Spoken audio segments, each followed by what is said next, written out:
What happens when Barron Trump steps out of his guarded world and into the life of a young girl fighting for hers? A simple request leads to a moment so profound it changes them both forever. Stay until the end to witness how one act of kindness creates a ripple of hope around the globe. The Plaza Hotel stood majestic against the New York City skyline, its grand facade glowing under the soft hues of evening. Inside, the ballroom was transformed into a dreamscape, a sea of gold and white, with chandeliers casting a warm glow over elegantly dressed attendees. The occasion was the annual Dreams of Tomorrow fundraiser, dedicated to granting wishes for children battling severe illnesses. Among the crowd was someone who didn't frequent such gatherings, Barron Trump, the reserved and private youngest son of the former president. At just 17, Barron was already a towering figure, his 6 feet 7 inches height and quiet demeanor, making him both impossible to miss and difficult to approach. Barron had long avoided the limelight, retreating into a life of introspection, books, and private schooling. He hadn't even wanted to attend the gala, but his mother, Melania Trump, had convinced him. "It's not about us," she had told him gently, her hand resting on his shoulder. "It's about them, the children. You have a voice, Barron. Tonight you could use it for something good." So, he had reluctantly agreed. As Barron entered the ballroom alongside his mother, whispers rippled through the crowd. Some attendees craned their necks to catch a glimpse of the tall young man, who had grown up largely out of the public eye. Others debated whether to approach him, unsure of how he might react.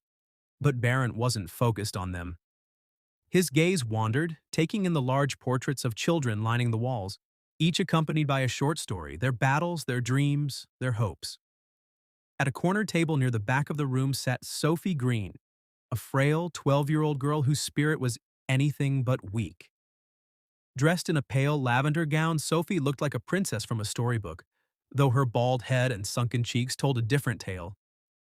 Beside her was her mother, Claire, who adjusted Sophie's scarf with tender care. "Mom," Sophie whispered, her voice trembling with excitement. "He's here."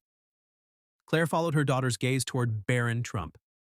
Sophie had been talking about this moment for weeks.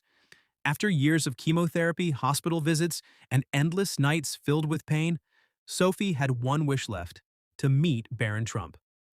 It wasn't a typical celebrity crush or admiration for his family's politics. For Sophie, Barron represented quiet strength, resilience, and a sense of calm she couldn't find elsewhere. When Claire had reached out to the event organizers to share Sophie's story, she wasn't sure if anything would come of it. But tonight, as Barron moved through the room, her heart filled with cautious hope. "Do you think he'll talk to me?" Sophie asked, her wide eyes fixed on Barron. Claire smiled, her hand gently brushing Sophie's cheek. "I think if he knew how special you are, he wouldn't think twice." As the evening unfolded, Barron moved through the room with a calm, deliberate grace. He shook hands with donors, exchanged polite words with organizers, and offered small smiles to children who approached him.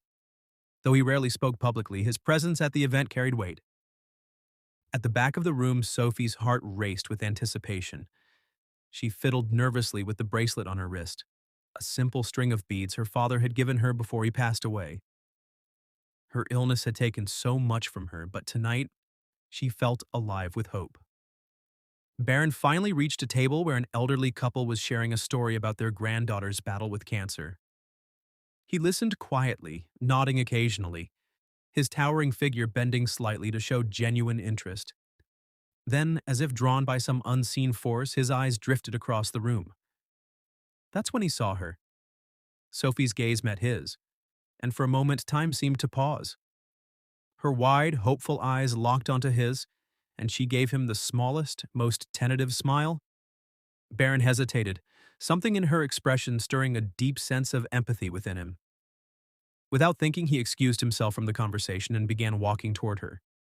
"Mom, he's coming over," Sophie whispered, her voice a mix of excitement and disbelief. Claire turned to see Barron approaching their table, his expression kind but reserved. She stood quickly, extending her hand. "Mr. Trump," she said warmly, "this is my daughter Sophie. She's been hoping to meet you." Barron shook Claire's hand gently before crouching slightly to meet Sophie's gaze. "Hi, Sophie," he said, his voice quiet but steady. "It's nice to meet you." Sophie's cheeks flushed and she couldn't stop herself from smiling. "Hi," she managed, her voice trembling. I I can't believe you're here. I've wanted to meet you for so long." Barron smiled faintly, his blue eyes softening. "I'm glad I came then," he replied. "How are you doing?" Sophie hesitated, glancing at her mother before answering. "I'm okay," she said, her tone careful. "Some days are harder than others, but tonight's a good day. Especially now." Claire interjected gently. "Sophie's been through a lot. She's been fighting leukemia for 3 years. She's a big admirer of yours, not just because of who you are, but because you remind her of someone very special." Barron raised an eyebrow, intrigued. "Really?" he asked, turning back to Sophie. "Who's that?" "My dad," Sophie said softly. "He passed away a year ago. He always said you were someone I could look up to, someone strong and kind. Watching you helped us feel like we weren't alone." For a moment, Barron was at a loss for words.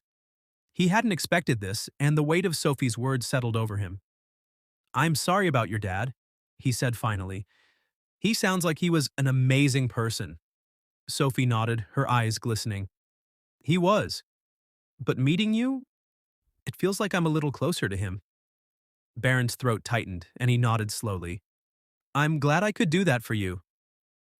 The air between Barron and Sophie seemed to grow still, the bustle of the gala fading into the background. Sophie fidgeted with her bracelet, unsure if she could voice the question burning in her heart. Barron, sensing her hesitation, crouched a little closer, his voice soft. "Is there something you want to ask me?" Sophie's mother gave her an encouraging nod, and Sophie took a deep breath, her small fingers clutching her mother's hand. I I was wondering if you'd visit me in the hospital," she said, her voice barely above a whisper. "I have to go back tomorrow for treatment, and it would mean everything to me if you came." Barron blinked, momentarily taken aback. He glanced at Claire, who offered a hopeful smile but didn't press him. For a moment, Barron considered declining. It wasn't that he didn't want to go, it was the fear of stepping into a world he'd never experienced, of facing emotions he wasn't sure he could handle. But then he looked at Sophie again. Her hopeful gaze, her fragile smile. It all reminded him of his younger self, struggling to find his place in a world that often felt too big and too cold. "I'll be there," Barron said finally, his voice firm. Sophie's face lit up and Claire's eyes filled with gratitude. "Thank you," Sophie said, her voice trembling with joy. "I'll be waiting." The next afternoon, Barron found himself standing outside the pediatric oncology wing of New York Presbyterian Hospital. The stark white walls and faint antiseptic smell were a far cry from the gilded halls of the gala. He felt a wave of nervousness wash over him, but he pushed it down, focusing on the reason he was here. A nurse guided him to Sophie's room. Inside, the young girl sat upright in bed, her lavender blanket draped around her shoulders. She looked up as the door opened, her eyes widening when she saw him. "You came," Sophie exclaimed, her voice filled with a mix of surprise and delight. Barron smiled, stepping inside. "I said I would, didn't I?" Sophie's mother was seated beside her, a cup of coffee in hand. She stood and greeted Barron warmly.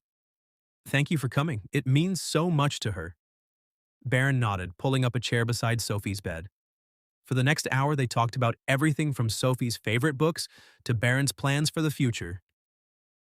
Sophie laughed when Barron shared stories about the pranks he used to pull on his older siblings, and Barron found himself smiling more than he had in weeks.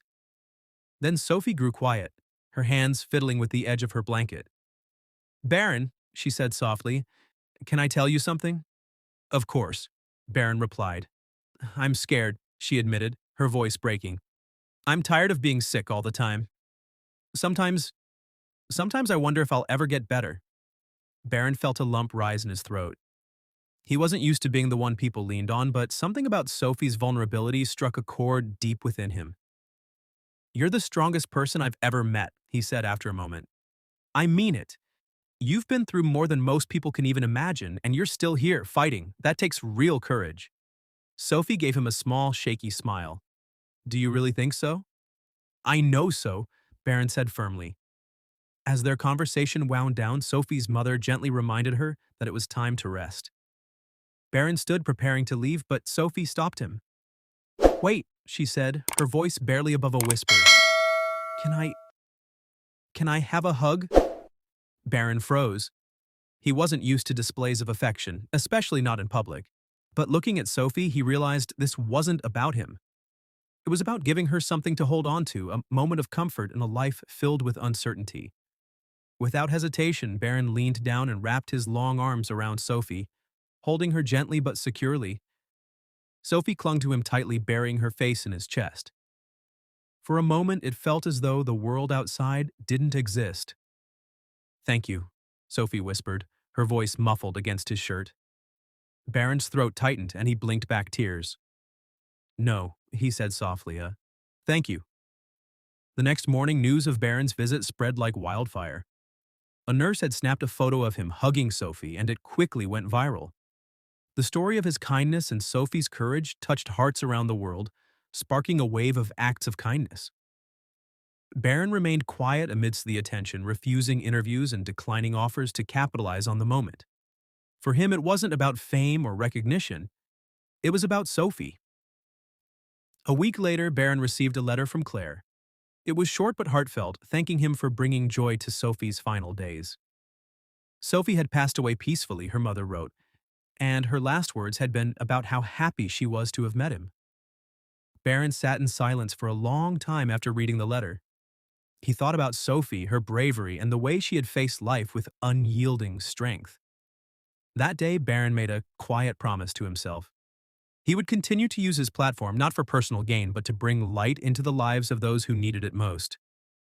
Months later, Barron launched a foundation in Sophie's honor, dedicated to granting wishes for children battling terminal illnesses.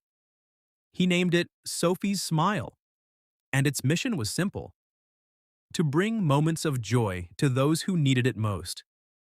Sophie's story and Barron's quiet act of kindness became a beacon of hope, reminding the world that even the smallest gestures can leave an indelible mark on someone's life.